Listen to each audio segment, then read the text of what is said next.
Quand j'ai commencé l'école, issu d'une famille de restaurateurs, mes parents ils m'ont dit tout de suite surtout ne fais pas ce métier. Donc Institut Paul Bocuse, je découvre cette école, je rencontre un chef qui s'appelle Philippe Jousse. Ou alors on peut les cuire aussi avec un chalumeau. Quand on l'a remontée, en fait la hotte elle était tellement habituée à avoir du gras qu'elle était voilée et quand on l'a démarrée elle faisait le bruit d'un avion. Donc il est là, il soufflait la fumée pour que ça rentre pour essayer de me convaincre. Bon alors je m'appelle Samuel Victory, j'ai bientôt 33 ans. T'es plus jeune que moi. Ah bon? Bon, on n'a pas l'impression. Chef cuisinier du restaurant Les Agitateurs. Donc moi je suis issu d'une famille de restaurateurs. Toute ma famille était dans la restauration, ma grand-mère, ma mère, mon père, mon oncle. On a toujours eu des restaurants, pas spécialement des restaurants gastronomiques. Ma mère avait une pizzeria pendant 20 ans. Ma grand-mère a eu un bistrot avec un bar. Voilà, moi je suis né, j'ai fait mes premiers pas accrochés à un comptoir. Quand j'ai commencé l'école, issu d'une famille de restaurateurs, mes parents ils m'ont dit tout de suite surtout ne fais pas ce métier.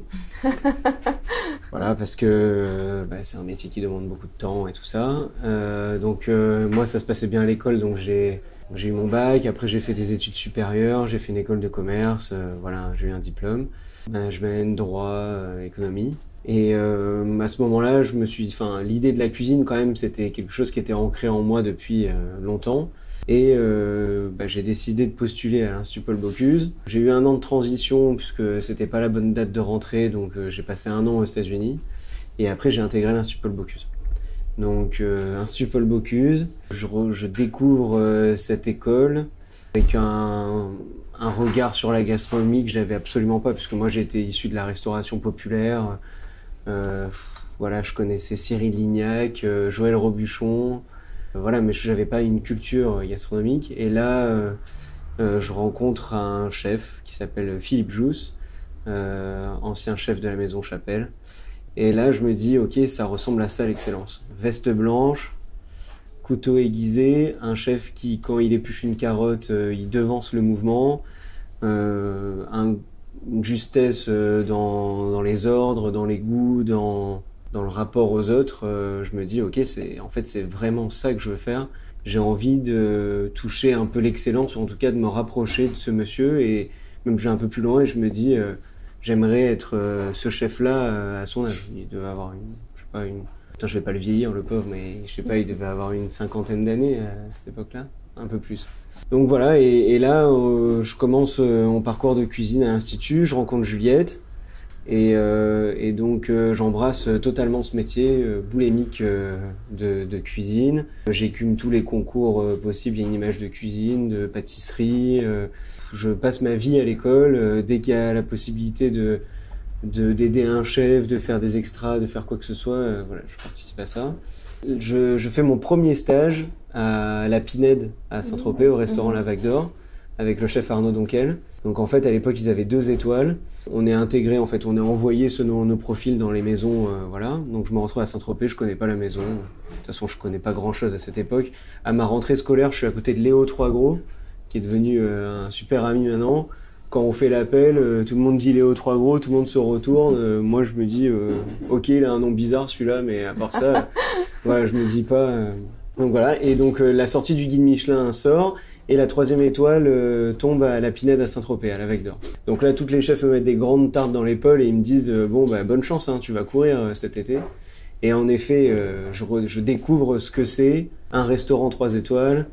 Le rythme, une cuisine d'auteur, une cuisine qui a de la vie, une cuisine très énergique, cet esprit brigade. Et je me dis, waouh, qu'est-ce que c'est dur, quoi. Je me dis, je suis pas habitué à ça. Moi, je travaille depuis mes 13 ans, j'aide ma famille et tout, mais ce rapport à la rigueur, au rythme, un milieu qui est très codifié, très hiérarchisé. Moi, j'ai un gros problème avec l'autorité, donc voilà, je fais mon stage et je me dis, si tu sors de là, de toute façon, tu seras armé, et après, voilà.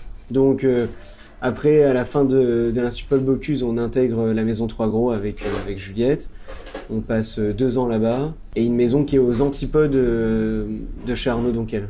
Chez Arnaud Donquel, c'est des assiettes qui sont très construites, entre 12 et 15 éléments dans l'assiette, beaucoup de complexité dans les sauces, dans les assemblages, dans les dressages. Et en fait, j'arrive chez Trois Gros, et là, la cuisine du chef Michel, c'est 2 éléments, 1 élément. Et en fait, je me rends compte qu'il y a beaucoup de moyens de faire passer de l'émotion dans les assiettes. Et en fait, qu'on peut très bien avoir des assiettes très construites, très techniques. Et avec la vision Trois Gros, se dire que si on a la bonne idée, on a le juste assaisonnement, qu'on appuie sur la bonne chose, le bon défaut, ou voilà. J'apprends que le défaut peut être une qualité. J'apprends en fait qu'on peut voir avec un autre prisme la cuisine. Une maison voilà, qui me marque encore et qui est encore inscrit dans mon esprit et dans mon rapport aux choses et à la cuisine. Donc après 2 ans à Roanne, et on se dit que la campagne rouennaise c'est bien, mais qu'à un moment ce serait bien de voir d'autres choses. Du coup on va à Paris, je fais plusieurs entretiens pour rentrer dans plusieurs maisons, et finalement j'arrive au Bristol chez Eric Fréchon. Donc je découvre la cuisine Palace, 3 étoiles, une rigueur très importante, très hiérarchisée, très verticale, avec 2 meilleurs ouvriers de France, avec des meilleurs ouvriers de France en salle. Et là je fais 1 an et je me dis que, bon, en fait je me fixe toujours 1 an dans les maisons. Mais en fait, le décalage est trop grand entre la maison Trois Gros et le Bristol. En termes de quoi? En termes de rapport aux autres, de rapport au chef. En fait, chez les Trois Gros, le chef Michel arrivait et j'étais commis et il me disait tiens, je t'ai ramené ça du marché, fais-moi un petit truc ce soir, quoi. Ok. Ce mois-ci, j'ai un peu de poids à perdre. Donc ce mois-ci, tu vas me faire tout le répertoire des sauces, des potages et des consommés du Escoffier. Et en fait, ça noue des liens.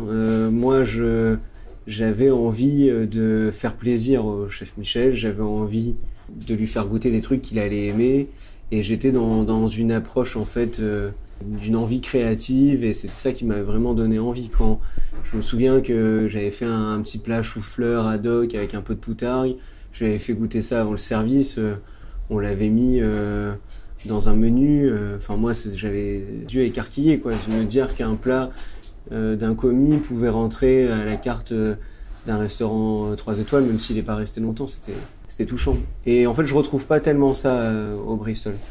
Voilà, maison de Palace, donc on a une approche du produit différente, beaucoup de verticalité, et en fait j'ai l'impression de ne pas apprendre de la personne chez qui je suis venu chercher le savoir. Bon, voilà, et du coup après, donc je pars et je vais... en fait, j'avais très envie d'aller à l'Astrance, chez Pascal Barbeau à l'époque, donc quand il était rue Beethoven. En fait, c'est une très petite cuisine, il n'y avait pas de place. Donc je me dis, je vais faire un disciple du chef Pascal Barbeau, et j'intègre une cuisine, et la cuisine du Passage 53, 2 étoiles au guide Michelin. La brigade est entièrement japonaise, et le chef s'appelle Shimichi Sato. Et là, je redécouvre en fait ce qui me faisait vibrer.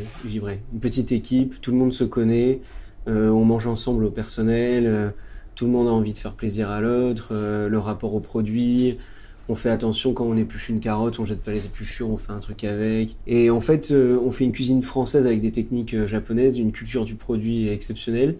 Et en fait, là, j'ai une ouverture un peu sur l'ailleurs, sur l'Asie, puisqu'en fait, tous les jours au repas du personnel, on mange japonais, quoi. Donc, en fait, voilà, enfin, mon palais, il commence à avoir une envie de ça et à pas lâcher ce truc-là.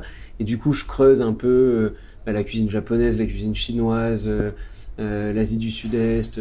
Bon, voilà, et je commence à être un petit peu baigné là-dedans. Voilà, j'avais été un peu aussi rapport de cette culture-là avec la maison Trois Gros. Et donc, on commence. Donc là, j'évolue très vite. Je prends vite une place de second au Passage 53. Et ça se passe super bien. Et en fait, après, donc, au bout d'1 an, un petit peu plus d'1 an, j'ai un petit bébé.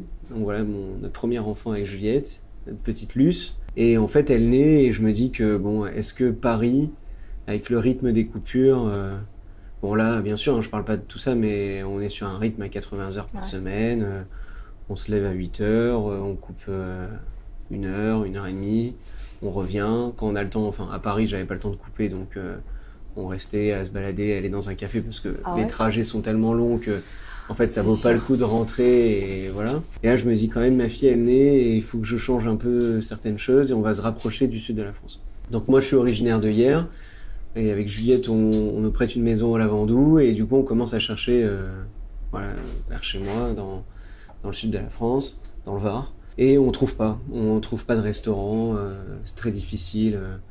Toujours, à ce moment-là, on a 26 ans, tout le monde nous regarde de haut et se dit c'est qui ces petits jeunes, voilà, on nous prend pas au sérieux, quoi. Et du coup, en fait, on a notre ami Pierre-Jean qui est de l'Institut Paul Bocuse aussi, lui il est niçois, et on commence à réfléchir un peu au projet ensemble. Et du coup, on commence à prospecter avec Juliette voilà, sur Nice. Et finalement, moi j'étais venu 2 fois à Nice et on vient visiter un restaurant, 3-4 restaurants, aucun ne fait l'affaire. Et on remonte la rue François Guizol juste ici et on est avec l'agent immobilier juste devant nous et on lui dit mais voilà, regarde, c'est un restaurant comme ça qu'il nous faut 20 couverts, petits, pas de grands espaces, pas de grandes prétentions, juste un endroit où on va pouvoir faire la cuisine et faire les choses qu'on aime. Et là, il sursaute un peu et il dit bon, le restaurant est en compromis, mais je vais essayer d'appeler le propriétaire. Il est 14h, à 16h, on voit le propriétaire, à 17h, on part avec un restaurant. Ah oui? Donc voilà, j'étais venu 2 fois à Nice, je connaissais rien à Nice, mais rien, je connaissais rien à part la promenade des Anglais et le Negresco. Donc même les quartiers. Même les quartiers, rien. C'est pas l'idée de faire l'analyse concurrence. Ah non, pas du tout. Ouais. Non, pas du tout. En fait, quand on est arrivé avec Juliette, on s'est baladé à Nice. C'était un jour, je crois que c'était en novembre, un truc comme ça. Il pleuvait et on s'est baladé dans le quartier à Nice et on s'est dit est-ce que Nice c'est une bonne idée? Est-ce que vraiment ici ça ressemble à voilà? Et on s'est dit écoute, on va faire de ce défaut en fait qu'on connaît pas le quartier un avantage et on va visiter Nice et on va voir en fait les quartiers où on se sent le mieux. Et on va se dire, voilà, si on se sent bien dans un quartier, ça veut dire que finalement c'est ici que ça doit se faire. Et c'est vrai qu'à l'époque, on se balade sur la place du Pin, on traîne un peu dans le quartier ici. Et en fait, ce qui nous plaît, c'est le rapport avec la nouveauté, avec des restaurants dynamiques. Et en même temps, cette vie de quartier où il y a encore des poissonniers, des bouchers, des cordonniers. En fait, c'est pas encore un quartier qui est dénué de tout rapport aux choses. Et finalement, c'est ça qui nous a plu. Et après, en fait, qu'on trouve le restaurant ici, c'est un énorme coup de chance. Parce que, évidemment, quand tu fais un parcours dans les restaurants étoilés et que tu fais le parcours qu'on a fait, t'emmagasines beaucoup de connaissances, beaucoup de savoir. Ouais. Par contre, t'emmagasines pas beaucoup d'argent. Donc, on avait un budget qui était extrêmement serré. Nous, on a demandé de l'argent à maman, à papa, grand-mère, grand-père. Enfin, voilà, on a fait vraiment les fonds de tiroir. Et quand on a ouvert, de toute façon, les dés étaient jetés, on pouvait pas faire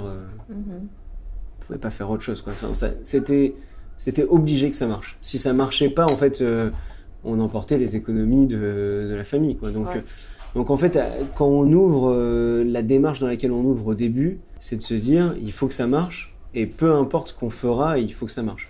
Donc on a une carte le midi avec entrée, plat, dessert qui change tous les jours. Qui est à moins de 30 €, un truc comme ça. Le soir, on a une carte de tapas. On fait quand même un menu en 6 séquences, donc dans cette volonté gastronomique, mais avec les moyens qu'on a. On est avec Juliette en cuisine, on n'a pas de plongeur. Enfin voilà, on est vraiment, on démarre, c'est balbutiant. Et donc on a ce menu en 6 séquences, cette carte de tapas. Et le soir, au cas où, si les gens, ça leur plaît pas tout ce qu'il y a à la carte, il y a quand même une côte de bœuf maturée avec des frites. Comme ça, on se dit, là, le spectre...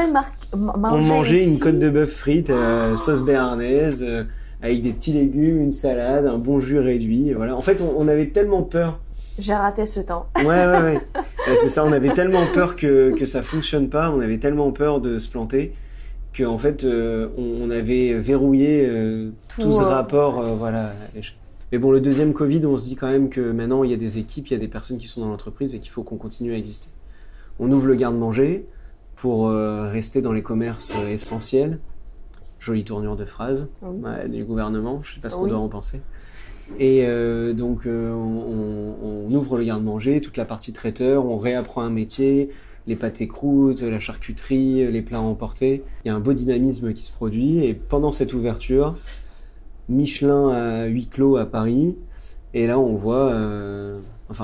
on est dans la voiture avec Juliette, on regarde même pas la sortie du Michelin, On part pour faire un pique-nique sur la plage. Et il y a un copain à moi, Géraud de Fingal, qui, je vois son numéro sur la voiture et il hurle dans la voiture. Et en fait, je comprends pas. Je me dis, mais qu'est-ce qu'il a? Il y a un problème, ça va? Et il me dit, tu l'as. Et du coup, je lui dis, mais j'ai quoi? Il me dit, bah, t'as l'étoile. Ah, c'est vrai. Et du coup, ouais, et là, grosse difficulté à reprendre un peu les esprits. Et du coup, voilà, dans cette période un peu difficile, la lumière au bout du tunnel, l'étoile. Donc un grand moment de joie et surtout un grand moment de joie partagé avec les équipes, avec toutes les personnes qui s'impliquent. Et puis nous, une grande surprise aussi, enfin voilà. Mais est-ce qu'on peut dire que, en quelque sorte, l'étoile Michelin, elle pose des limites? Parce que quand t'as pas une étoile, tu peux faire tout ce que tu veux. T'as rien à perdre en fait. Ouais. Et dès qu'on te donne l'étoile, on te dit, on peut te donner deuxième et on peut retirer une étoile. Et quand même, quand on retire une étoile, c'est quelque chose, je crois, assez douloureux pour un chef, un propriétaire. Donc, est-ce que maintenant, tu as toujours dans la tête cette idée que si je fais une erreur, si je fais pas quelque chose pas tout à fait bien, ils vont retirer? Il y a des limites maintenant dans ta tête à cause ou grâce à cette étoile. Moi, j'ai vu l'étoile comme une rampe de lancement, comme un accélérateur. En fait, c'est peut-être pas bon, c'est vraiment pas pour paraître prétentieux, mais moi je me suis toujours levé en disant ce que je cherche, c'est les 3 étoiles Michelin. J'aimerais un jour atteindre ce rapport. C'est pas, quand on dit ça, souvent dans un public non initié, mais ça paraît en fait très. C'est un peu comme Picsou, je veux accumuler les étoiles. En fait, 3 étoiles Michelin, les cuisiniers peut-être ont un autre rapport à ça, c'est ce rapport à l'excellence. C'est le rapport en fait à la rigueur, c'est le rapport à avoir cette cuisine qui est très identitaire, très marquée. En fait, c'est plus ça que je recherche. Donc quand un cuisinier dit je rêve d'avoir 3 étoiles Michelin, c'est en fait d'être dans l'aboutissement de son œuvre, l'aboutissement de son métier, l'aboutissement de son art. Et nous, en termes de propriétaires, l'aboutissement d'un chemin entrepreneurial qui t'a permis d'accéder à ça et à cette distinction. Aujourd'hui, en fait, nous, on a une vie à 100 à l'heure avec Juliette. Et surtout, j'ai un bouillonnement d'idées, un rapport aux produits qui peut être parfois très tortureux, mais pour moi, les petits pois, les asperges, les fraises, la rhubarbe et la betterave, elles jouent par la partition, elles parlent pas le même langage. Donc en fait, tout ça, c'est très interne. Et en fait, je me suis jamais dit, tiens, tu pourrais perdre l'étoile. En fait, on avance. T'as pas peur de perdre une étoile? Non, en fait, j'ai pas peur. Alors, bien sûr, t'as toujours peur de l'erreur. Aujourd'hui, louper une cuisson, ça arrive. Ça nous arrive encore avec une étoile Michelin. Qu'est-ce qui est pire pour toi, louper une cuisson ou perdre une étoile? Ah attends, louper des cuissons, on en loupe le moins possible, mais ça nous arrive régulièrement. Okay. Alors que perdre une étoile, j'espère que ça m'arrivera pas. Donc quand même, t'as peur? Oui, alors je sais pas si c'est de la peur, mais c'est en tout cas c'est cette envie de pas décevoir. Okay. En fait, quand tu te rends compte la joie que ça donne autour de toi, cette répercussion que ça a autour de toi, c'est tellement galvanisant, c'est tellement un moment en fait de plaisir partagé avec tes équipes, avec les gens qui t'aiment, avec tes clients, avec ta famille, qu'en fait t'as pas envie de dire tiens je vais perdre ça. T'as plutôt envie de le revivre. Okay. Voilà, t'as plutôt envie de retrouver ce pic d'adrénaline. Voilà. Par contre, la vraie démarche, c'est de se dire qu'est-ce qui fait qu'aujourd'hui, qu'est-ce qui fait qu'on n'avait pas une étoile, qu'aujourd'hui on en a une, et qu'est-ce qui fait qu'on peut réussir à la faire vibrer encore et améliorer ce rapport aux choses, la distinction, si tu veux, pour moi, comment j'aborde le Michelin, je me dis, l'inspecteur Michelin, c'est quelqu'un qui va manger 5 fois par jour, parce que je pense que le samedi et dimanche, il ne travaille pas, au restaurant. Donc cette personne-là, elle va manger régulièrement dans les restaurants, et donc elle a un avis qui est celui d'un consommateur aguerri. Qui connaît le métier. Aujourd'hui, en fait, nous, ce qu'on essaye de cultiver, c'est notre style, c'est notre identité. Aujourd'hui, je pense que c'est le plus difficile, c'est de ne pas faire la cuisine d'un autre, c'est réussir à faire sa cuisine avec ses marqueurs forts, avec ses volontés, cultiver ses défauts et jouer les aspérités, jouer la différence. Moi, je pense qu'on accepte de... Enfin, je pense pas que le choix pour avoir 3 étoiles et le chemin pour avoir 3 étoiles est celui du conformisme. Je pense qu'il faut justement s'inscrire hors des lignes et dans ce rapport-là. Mais est-ce que tu penses qu'il y a vraiment beaucoup de différences entre un restaurant 1 étoile et un restaurant 3 étoiles? Si tu peux nous décrire d'après toi, quelles sont les différences entre restaurant 1 étoile, 2, 3, en tant que cliente, par exemple? Comment je peux, si on va pas me dire que ça c'est un restaurant 1 étoile 2, comment je peux repérer que ça c'est 3 étoiles et pas 1? Alors, repérer que ce restaurant il vaut 1 étoile ou qu'il en vaut 2 ou qu'il en vaut 3, ça c'est l'apanage du Michelin. Ok. Parce qu'en fait, nous, le cahier des charges, on ne le connaît pas. Okay. Si par exemple, on te disait pour avoir 3 étoiles Michelin, il faut avoir une vue mer, il faut avoir un jardin, il faut avoir cette table-là, ce verre-là, ce truc-là, tout le monde le ferait. Et voilà, il faut utiliser ce produit. Donc, mais comment tu penses? Est-ce que l'esthétique, comme tu as dit, alors, voilà, après, est-ce que ça influence? Après, évidemment que tu as ce rapport aux choses et à ce rapport à l'expérience client. Je pense qu'aujourd'hui, pour avoir 3 étoiles Michelin, il faut une expérience globale qui soit extrêmement bien menée. Donc ça veut dire qu'il y a une attention sur le lieu, sur l'endroit. Évidemment, en fait, la caisse de résonance marche encore mieux quand cet endroit il a la beauté d'un lieu unique. Je pense que c'est pas une valeur. Voilà, il y a des restaurants. Alexandre Mazia à Marseille, il est dans un tout petit lieu. Voilà, il y a des exceptions. Pascal Barbeau à l'époque, il est dans un tout petit lieu. Voilà, il y a des exceptions, mais en grande majorité, il y a un lieu, voilà, qui est assez unique, qui fait un peu événement. Après, il y a un service qui est quand même qui peut être différent selon les établissements. Il y a pas une façon de faire un restaurant 3 étoiles Michelin. Mais par contre, je pense qu'il y a un truc, c'est dans l'assiette, il y a un style. Il y a une identité. Et aujourd'hui, moi, quand je vois des 3 étoiles Michelin et quand je me dis, OK, eux, ils ont réussi à faire quelque chose d'assez unique, c'est un peu comme quand tu vois un Matisse ou quand tu vois un Monet ou quand tu vois un Van Gogh. Peu importe s'il y a la signature en bas, tu vois le tableau, même si c'est un tableau que tu n'as jamais vu, tu te dis, tiens, ça ressemble à du Monet.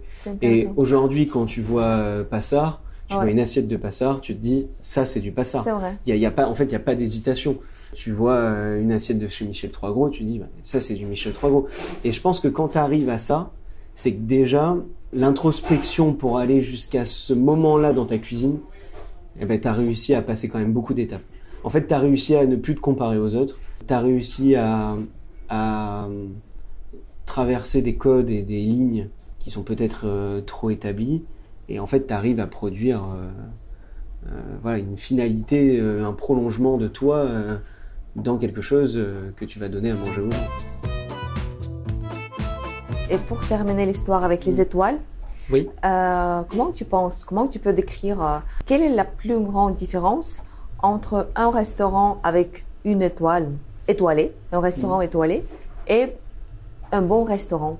Quelle est la différence entre ces 2 établissements pour toi?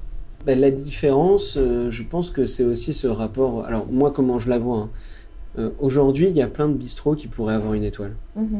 Sauf que quand tu vas dans un bistrot, le plus souvent, tu prends un plat en direct, tu prends un plat en dessert, et le restaurant, il peut être divinement bon, mais en fait, ça s'arrête là. Tu n'as pas l'impression d'avoir pris place dans un chemin et guidé par l'intention d'un chef ou d'une... Voilà. Donc en fait, déjà, le restaurant gastronomique, pour moi, il t'ancre dans une parenthèse, dans un voyage, qui va en fait t'amener, où le chef va t'amener dans son univers personnel ou dans un univers qu'il a créé de toutes pièces, et il va créer en fait ce rapport-là. Qu'est-ce qui fait la différence? C'est déjà la structure du menu, pour moi, qui est déjà primordiale. Il y a encore certains restaurants étoilés où tu peux manger à la carte, mais c'est quand même beaucoup plus rare. Aujourd'hui, quand tu vois les nouveaux restaurants étoilés, les nouveaux étoilés Michelin, c'est des restaurants qui s'inscrivent dans un menu à étapes. à séquence, à temps. Voilà. Donc ça, je pense que ça fait un peu la différence. Et après, pour moi, il n'y a pas de rapport au bon qui est différent. Enfin, moi, si tu veux, je suis toujours gêné un petit peu quand je suis dans cette position de l'inspecteur. Et même parfois, je me dis que les inspecteurs, ils sont fermés dans ce modèle-là. Et qu'aujourd'hui, on donne des étoiles à des gens qui sont dans ce modèle-là. Aujourd'hui, enfin, je fais de nombreux restaurants. Et ce midi, j'ai mangé à Franchin. Tu vois, voilà, j'étais jamais allé manger avant.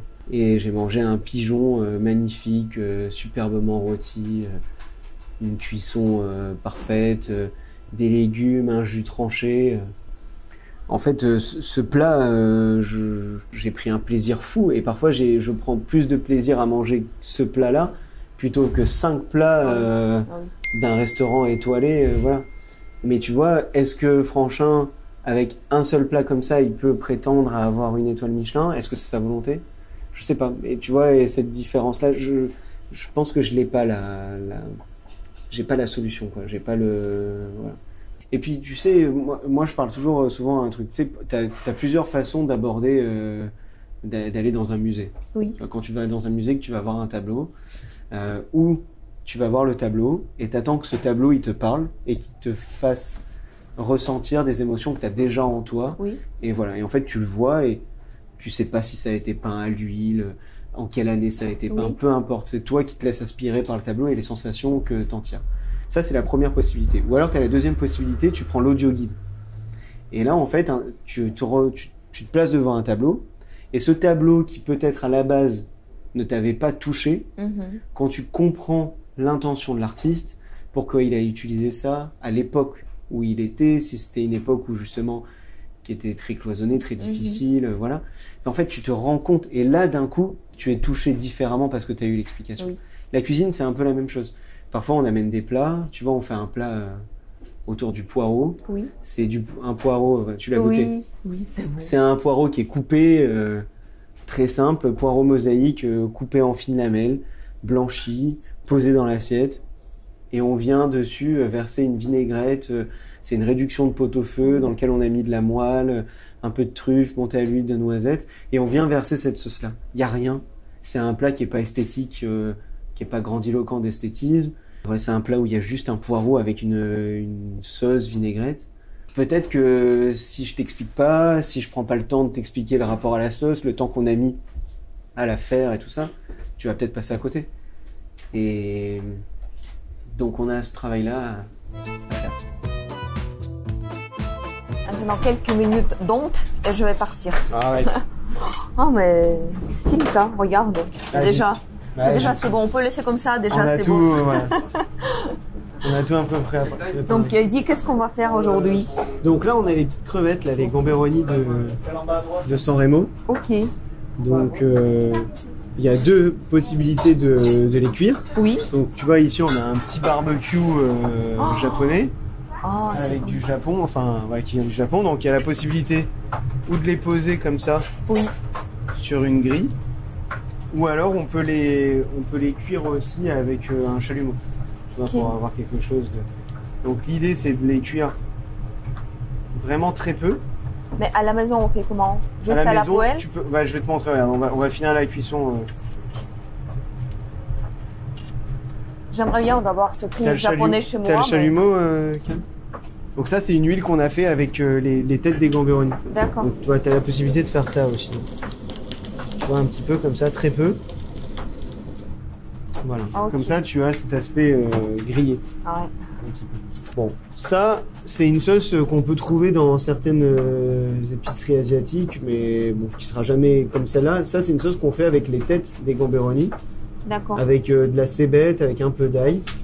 Et en fait, ce qu'on fait, c'est qu'en fin de cuisson, on vient en fait napper un petit peu de ça, qui va donner un petit peu de goût sur la crevette. Ça. Un tout petit peu de sel. Mais c'est quel est le nom de sauce si on va l'acheter, si on peut pas le faire? Alors, souvent c'est une chili sauce. Donc où il y a beaucoup de piment quand même dedans et d'ail. Ok. Donc voilà, et en fait tu peux mettre un peu de pâte de crevettes dedans et on va dire que ça te donne une sauce qui ressemble un petit peu à Plus ou ça. moins, ok. Plus ou moins à ça. Donc là en fait c'est une salade avec beaucoup de choses. On a les premiers petits pois de la saison mais qui sont vraiment minuscules. Un peu de chou pas choy. Ces choux c'est un... Ouais, je vais te prendre au marché de Libération, il y a un stand de Aimé et de Cécilia. Là, on a les petits lime quat, un peu de cébette, un peu de citron, un peu de gingembre. Les petits pois, c'est ceux de Sandrine Mezzanotti. Donc voilà, c'est une salade qui est très fraîche, c'est une salade qui évolue un petit peu.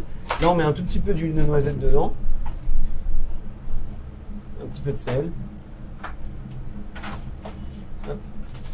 Un jus de citron. Bon, ça c'est le jus d'un citron meilleur, mais on peut le faire avec un citron normal, c'est très bien aussi. Donc tu vois la réflexion qu'on avait de ce plat, Oui. c'est d'osciller entre quelque chose de marin et quelque chose, on voulait faire intérimaire. Donc on s'est dit qu'est-ce qui pourrait aller bien avec la gamberoni, et en fait on s'est dit que le lapin ça pourrait être une bonne possibilité. Ah, c'est intéressant. Ça, c'est bon. Donc en fait ça c'est une épaule de lapin qu'on a mis à confire.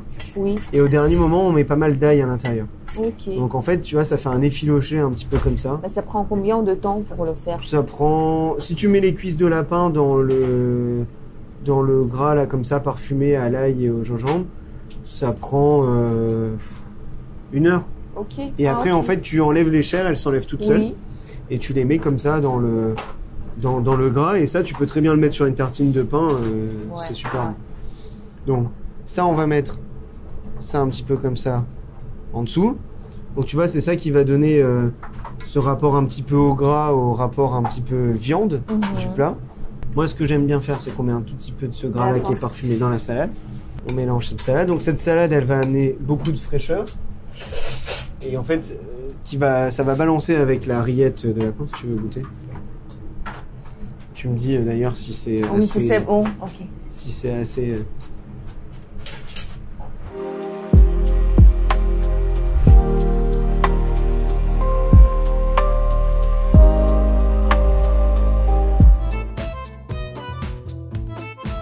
Raconte-nous une histoire drôle que tu as eue lors de ton expérience à la cuisine, avec tes clients, n'importe quelle. Histoire drôle. Tout ce que tu viens, parce que c'est souvent quand on travaille dans la restauration, on a toujours des histoires un peu folles. Ouais. Quand on a ouvert le restaurant ici, on avait vraiment très peu de budget. Et il y avait un ami de ma grand-mère qui s'appelle Baptiste, mais on n'a plus trop de nouvelles maintenant, qui nous a aidés à faire les travaux. Donc c'était Je pense que ce monsieur-là avait une dette envers ma grand-mère. Parce que ma grand-mère l'appelait tous les jours. T'es encore sur le chantier. S'ils ont besoin de quelque chose, tu les aides. Hein. Surtout, voilà, tout le temps comme ça. Donc Baptiste nous a aidés à faire tous les travaux et tout. Donc nous, on était ses petites mains. On ponçait le parquet. Quand il nous disait tu dévisses ça, t'arraches ça, on arrachait. En fait, on faisait ce qu'il nous disait. C'était lui. Voilà. La cuisine était dans un état quand on a repris le restaurant assez terrible. Et donc, on n'avait vraiment pas d'argent. On faisait tout nous parce que voilà, quand on a ouvert, il y avait la salle d'en bas, c'était un grand débarras. On a vidé tout devant, on a fait une brocante devant le restaurant pour pouvoir acheter une lampe, un truc, des assiettes, voilà. Et donc, il y avait une hotte, enfin la hotte d'aspiration. Si je dis ça, j'espère que... Ouais, maintenant, j'ai une hotte qui est conforme. Il y avait une hotte qui était complètement engraissée, donc en fait on l'a démontée et je l'ai nettoyée moi avec de l'acide. J'ai passé 1 jour et demi à la nettoyer, laisser tremper les pièces et tout. Quand on l'a remontée, en fait la hotte elle était tellement habituée à avoir du gras qu'elle était voilée, et quand on l'a démarrée elle faisait le bruit d'un avion qui démarrait dans le restaurant. Et on s'est dit bon c'est pas possible, mais on n'a pas l'argent pour mettre une hotte neuve. Donc lui, Baptiste, il nous a dit ah mais vous inquiétez pas les loulous, j'ai une petite technique, j'ai dans mon garage j'ai un moteur de refroidissement de Jeep et je vais vous mettre ça en hotte d'aspiration, vous allez voir ça va super bien marcher. Donc on va dans son garage, on prend le moteur de Jeep, on le branche à la place de la hotte, et lui je me souviendrai toujours, il allume une cigarette, il me dit tu vas voir ça va super bien marcher, il allume sa cigarette. la fumée n'était absolument pas aspirée dans le tube. Donc il est là, il soufflait la fumée pour que ça rentre, pour essayer de me convaincre. Et je lui ai dit, mais de toute façon, Baptiste, t'inquiète pas, c'est pas grave. On va ouvrir avec ça et ça va le faire, quoi. Donc pendant les 2 premiers mois, on a ouvert avec un moteur de Jeep à la place de la hotte du restaurant. Bon, voilà. Ah mais c'est bien. Ouais. C'est toujours de la folie, l'ouverture de restaurants. Et aujourd'hui, on a beaucoup de personnes avec des allergies, des intolérances. Parfois c'est vrai, parfois c'est quelque chose à la mode. Ok, ça dépend. Mais dès qu'on a une carte prescrite en avance, et dès que je réserve ici une table, on m'appelle, me demande si j'ai des allergies. Heureusement, j'ai rien, donc je mange tout. Mais quand vous avez des gens qui mangent pas ça, qui peuvent pas manger ça, comment tu fais pour en fait faire 10 cartes différentes pour des gens qui mangent pas de gluten, pas des produits laitiers, pas ça, pas ça. Comment c'est possible de faire dès que tu as une seule carte? Alors, nous, quand on est parti dans l'idée d'avoir une seule carte, c'était inenvisageable de ne pas avoir d'autres possibilités. Pour moi, le restaurant, ça ne doit pas être quelque chose, comme on en revient à ce que je te disais, pour moi, c'est le restaurant qui s'adapte au client et pas l'inverse. Oui. Nous, il y a une chose qu'on aime, c'est que à la prise de réservation, on demande déjà aux clients s'ils ont des allergies, des intolérances alimentaires, s'il y a des choses qu'ils n'aiment pas. Oui. Nous, on ne se préoccupe pas de savoir si c'est vrai, si c'est à la mode ou pas. Oui. En fait, ce qu'on veut, c'est que les gens ils passent un bon moment. Donc ça, déjà, il y a la prise d'information en amont qui est très importante. On rappelle le client pour savoir s'il y a des allergies, des intolérances et tout. Donc en fait, nous, on s'adapte déjà. On a déjà l'information, donc on travaille. On a toujours au moins 3-4 plats qu'on peut ressortir, qu'on peut adapter pour faire plaisir aux sans lactose, sans gluten. Voilà. Donc on s'adapte toujours. Le plus difficile, c'est quand les clients en fait s'assoient et qu'ils nous disent je mange pas de ça, je mange pas de ça, je mange pas de ça, parce qu'en fait c'est l'information, elle arrive comme ça. Voilà. Donc moi j'adore ce moment, enfin j'adore, c'est pas quelque chose où c'est un grand plaisir, mais je trouve que ça te sort de ta zone de confort et je trouve ça agréable de s'adapter un petit peu. Actuellement, sans gluten, sans lactose, ça pose pas de problème. Végétarien, ça pose pas de problème. Je fais un bisou à mes végétariens préférés. Ils se reconnaîtront, voilà, qui viennent régulièrement manger et on leur fait un menu végétal et ils adorent. Le plus difficile pour nous, c'est végétalien. C'est vegan qui mange pas vegan. du tout. Donc pas de beurre, pas de lait, pas de crème, pas d'œuf. Pas de miel même. Voilà, pas de miel. Là, c'est un peu plus compliqué. Okay. En fait, c'est compliqué si on n'a pas l'information à l'avance. Si on a l'information à l'avance, on travaille un menu exprès pour eux. Mais en fait, si le client s'assoit et te dit, voilà, ça je peux pas. Enfin, il y a tout ça que je mange pas. Là, c'est un peu plus difficile. Mais on s'adapte toujours. Au pire du pire, on lui fait un entrée, plat, dessert. Voilà, et on fait en sorte de lui faire passer quand même un bon moment. Quels sont tes plans pour 5 ans à venir? Mes plans pour 5 ans à venir? Alors, déjà, on aimerait déménager les agitateurs. C'est vrai? Ouais, c'est une ambition. C'est déjà prévu ou Oui, c'est prévu alors à court, moyen terme. Ok. On aimerait garder l'idée d'un restaurant à Nice. Oui. Mais j'aimerais trouver quelque chose qui est très difficile à trouver. J'aimerais garder cette idée. Vue mer, jardin, tout ce que tu as dit. Si c'est pas vue mer, parce que voilà, j'aimerais avoir un tout petit peu de nature. Même un petit jardinet, un arbre ou deux. Voilà, j'aimerais avoir ce rapport-là, à avoir un petit peu cette sensation de nature. Oui. Et ce que je trouverais magnifique, c'est d'avoir cette sensation de nature en plein cœur de Nice et d'une ville. C'est difficile. Voilà, c'est très difficile. Donc voilà, actuellement, ça fait partie des projets. Aujourd'hui, on a aussi... en fait, on poursuit, comme je t'ai dit, cette ambition étoilée de toujours faire mieux et cette course à la rigueur et d'amener de l'émotion. Et voilà, donc je pense que ça passe aussi potentiellement par un autre lieu où on pourrait amener cette délicatesse et cette poésie voilà, un petit peu plus loin. Et à côté de ça, on a aussi ce rapport à l'entrepreneuriat qu'on adore, enfin, que j'aime beaucoup, qui est d'ouvrir un bistrot fun comme Pirouette où on fait un gros travail de dynamique, ou sous les pins, où on a une cuisine qui est vive, ancrée dans un territoire, dans le chant des cigales. Et aujourd'hui, moi, j'exclus pas l'idée d'ouvrir un projet street food. voilà, d'ouvrir un projet collaboratif avec quelqu'un, voilà, d'ouvrir des pop-up. J'adore la pizza, donc peut-être un jour faire une pizzeria. En fait, j'adore, ce qui me passionne, c'est l'idée du projet. Ok. Voilà, c'est de se dire quel projet on va pouvoir construire, qu'est-ce qu'on va pouvoir amener aux Niçois pour voilà, qu'ils passent un bon moment. Ah, ça... Bon chance et bon courage parce que j'adore déjà juste d'écouter tous tes projets, ça a l'air très magnifique. Et notre dernière question qu'on pose à tout le monde, une question bizarre. Si tu as la possibilité de poser une seule question à Emmanuel Macron, quelle question tu vas poser? Cela fait bientôt 8 ans que tu es à la tête de la France. Est-ce qu'au bout de cette 8e année, quand tu regardes par les choix et les choix que tu fais maintenant, est-ce que c'est ce que tu voulais faire quand tu as été couronné président? Est-ce que le chemin que tu as parcouru, c'est ce que tu t'étais fixé comme objectif ou est-ce que tu as glissé? Voilà. Merci beaucoup. Merci, c'était un plaisir à parler Merci avec beaucoup. toi.